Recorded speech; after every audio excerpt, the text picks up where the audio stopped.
મિત્રો, કેમ છો? કાચો ગુજરાતીના આપ સૌને જય શ્રી રામ. મજામાં?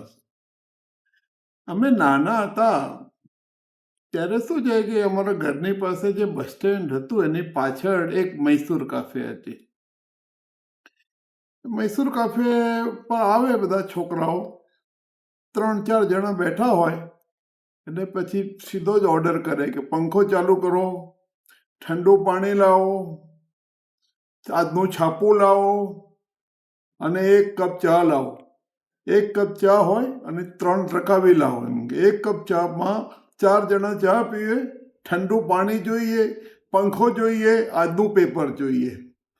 આ અમદાવાદીઓની વાત, મૂળ એનો મૈસૂર કાફે નામે. હવે અત્યારે બી મૈસૂર કાફે છે, સ્વરૂપ બદલાઈ ગયા છે, પણ આપણે આજે મુખ્ય વાત સીસીડીની કરવાની છે. મૈસૂર કાફે ટાઈમ પાસ કરવા માટે બહુ સારું હતું. ત્યાં કોઈ જલ્દી ઉઠાડે નહીં. તમે એક જ ચા પીઓ, 4 જણા બેઠા હો, ઠંડુ પાણી પીઓ, ચા પીઓ, પંખો ચાલુ હોય, છાપું વાંચો અને 1-2 કલાક બેસો. કોઈ તમને ઉઠાવે નહીં કે ભાઈ ચલો તમારું પતી ગયું એનું. એ જ કોન્સેપ્ટથી જાણે થોડું વધારે હાઈ પ્રોફાઇલ ઝોનમાં ચાલુ થયું સીસીડીને. અમદાવાદને બધે બેંગ્લોરમાં ચાલુ થયું અને એકદમ હાઈ પ્રોફાઇલ રીતે 1996માં ચાલુ થયું. અને સિદ્ધાર્થ સાહેબ કરીને એક હતા, એમની પાસે કોફીના ગાર્ડન્સ હતા. એટલે એમણે કર્યું કે ભાઈ આપણે એક કમ્ફર્ટ ઝોન લોકોને આપવાનો છે. 2-4 મિત્રો બેઠા હોય, વાતો કરવી હોય, હસબન્ડ વાઈફ હોય, ઘરની અંદર સંકોચ હોય તો શાંતિથી વાતો કરવી હોય, કે કોઈને પણ શાંતિથી આવીને ટાઈમ પાસ કરવો હોય, કોઈ જાતના ટાઈમના ટેન્શન વગર. અને ત્યાં શાંતિથી કોફી પીઓ કે ચા પીઓ, જાત જાતની કૂકીઝ હોય, બિસ્કિટ હોય, જ્યુસીસ પણ હોય ને, એનું વેરાયટીઝ મળી રહે તમને એની સાથે. અને શાંતિથી તમે બેસો, કોફી પીને બી બેસો, કલાક કોઈ તમને ઉપાડે નહીં. એ કોન્સેપ્ટથી ચાલુ થયું હતું અને જબરદસ્ત સફળતા મળી. જોતામાં તો લગભગ 2000 એના આઉટલેટ થઈ ગયા આખા ઇન્ડિયામાં એનો. અને લોકોએ બહારના ફોરેન લોકોને બી ઇન્ટરેસ્ટ પડ્યો એટલે એમણે બી ઇન્વેસ્ટ કર્યા પૈસા.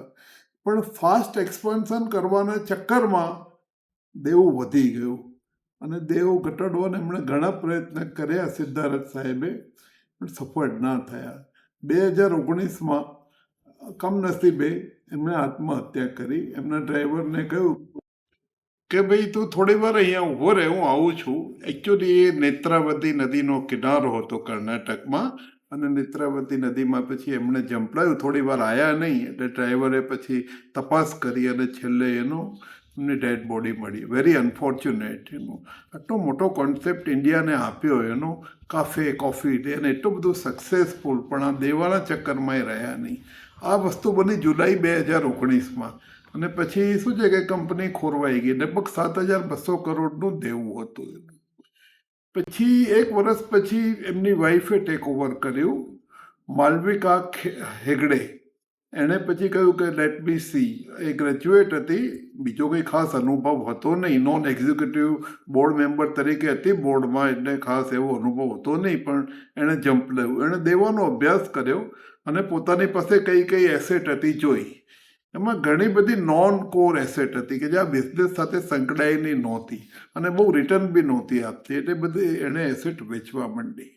અને ઘણા બધા જે સ્ટોર્સ હતા ઇન્ડિયામાં બધા, એ બહુ ચાલતા નહોતા, એમાં કંઈ ઇન્કમ નહોતી, એ બી બંધ કર્યા. એમ કરતાં કરતાં એમણે દેવું 7,200 કરોડથી 465 કરોડ કરી દીધું. અને આ 2025 મેની વાત કરું છું, 2025 મે સુધી એ લગભગ 465 કરોડ થઈ ગયો. એટલે એ બહુ ટર્નઅરાઉન્ડ સ્ટોરી છે અને હવે ધીરે ધીરે આગળ વધી રહ્યું છે. હવે ઘણા બધા ફોરેન પાર્ટનર સાથે વાત ચાલે છે અને એવું લાગે છે કે કંપની ફરીથી એકદમ ઊંચી આવશે. હવે આપણે થોડો વિચાર કરીએ કે જે આ સાહેબ હતા અને એમની વાઈફ, એમનું વચ્ચે ફરક શું હતો? ફરક એ હતો કે જ્યારે એમની પાસે ટેન્શન આવ્યું, દેવું આવ્યું, ત્યારે એમણે દેવું એ પરિસ્થિતિ ફેસ કરવાને બદલે એસ્કેપ રૂટ લીધો. અને એસ્કેપ રૂટ એટલે આત્મહત્યા. બીજું શું હોય એસ્કેપ રૂટ? એનું સિચ્યુએશનથી તમે 1 વાર ભાગો, 2 વાર ભાગો, 3 વાર ભાગો, 10 વાર ભાગો, છેલ્લે તો આ જ ડેસ્ટિનેશન છે એનું. એટલે આત્મહત્યા જ થાય. જ્યારે એમની વાઈફે સામનો કર્યો, હિંમતપૂર્વક પરિસ્થિતિનો સામનો કર્યો, અને માઇન્ડનું બેલેન્સ રાખવું સૌથી પહેલી વસ્તુ છે. એક તો હસબન્ડના ડેથનું શોખ, ઉપરથી બિઝનેસના લોસનું શોખ, અને એ બધું એણે હેન્ડલ કર્યું એકદમ સ્વસ્થ મને, ટોટલ એનાલિસિસ કરીને, કોઈ જાતના હાઈ ક્વોલિફિકેશન કે હાઈ એક્સપિરિયન્સ વગર એનો હિંમતપૂર્વક સામનો કર્યો. અને અત્યારે એનો કાફે કોફી ડે ફરીથી એકદમ એ પોઈન્ટ પર આવ્યું છે કે હવે એનું ટેક ઓફ થવાની તૈયારીમાં છે. એનો શેરનો ભાવ બી સારો એવો છે અને હવે વધશે એવું લાગે છે, કારણ કે ખૂબ ઝડપથી હવે એનો વિકાસ થવાનો છે. મિત્રો, આપણે કોઈ પણ નોકરીમાં હોઈએ, ધંધામાં આવીએ, સેટબેક લાગે, જિંદગીમાં સેટબેક લાગે, પણ આ રીતે જ આપણે એનો સામનો કરવો પડે, હિંમતપૂર્વક સામનો કરવો પડે. આપણે ઝૂકી જઈએ, હારી જઈએ, ભાગી જઈએ, ન ચાલે. એ પછી ફૂલ સ્ટોપ સુધી લઈ જાય.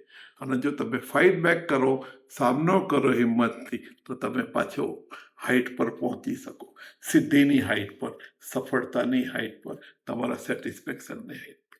આભાર. Thank you so much. So nice.